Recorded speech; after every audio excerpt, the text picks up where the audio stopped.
দুর্নীতি, সন্ত্রাস, চাঁদাবাজ, মাদক দ্রব্য সেবনকারী এগুলিকে আমরা বর্ডার পার করে দেবো, হয় ভালো হবে, তাই দেশ থেকে পার করে দেবো ইনশাআল্লাহ। অতএব মিথ্যা বিভ্রান্তিকর রাজনৈতিক বক্তব্য পরিবেশন করে জামাত ইসলামের রাজনৈতিক চরিত্রকে কলঙ্কিত করতে দেব না, দেব না, দেব না। কথা ঠিক না বেঁধে আমরা আগে হাত দেবো না, আইন হাতে তুলে নেবো না, কিন্তু আগে যদি কেউ মারে আল্লাহর রাস্তা তাকে মক্কা মদিনার খানা দেখিয়ে উচিত শিক্ষা দেবো ইনশাআল্লাহ। আমার অমুসলিম ভাই বোনেরা, হিন্দু, খ্রিস্টান, বৌদ্ধ, এই বাংলারই নাগরিক আমরা মুসলমানেরা নাকে তেল দিয়ে ঘুমাবো, আর তাদেরকে দিয়ে আপনারা ধমক দিয়ে অশান্ত পরিবেশ সৃষ্টি করবেন।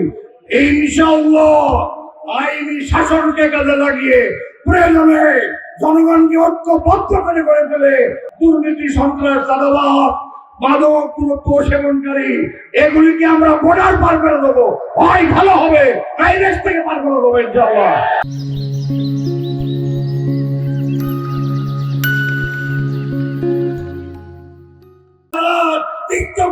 মানুষ পথের ধারে বস্তির মধ্যে মুখ খুলে পড়ে থাকে, তাদের সম্পদ লুণ্ঠন করে দেশে বিদেশে বাড়ি করে আবার বড় কথা বলে 14 হাতি বেরোন্ত করে একটা টাকা হারাম স্পর্শ আমাদের এমপি করবে না ইনশাআল্লাহ।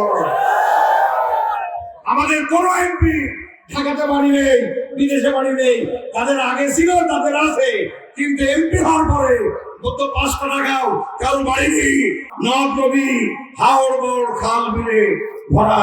আমরা সেগুলোকে খনন করে নাব্যতা ফিরিয়ে দিয়ে লাখো মানুষের জীবিকার উৎস পরিণত করে গভর্নমেন্টের বিধি মোতাবেক জলবহর গুলো ফিরিয়ে দেবো, দখলদারিত্ব ভেঙে দুরিশ্বাস করে দেবো ইনশাআল্লাহ।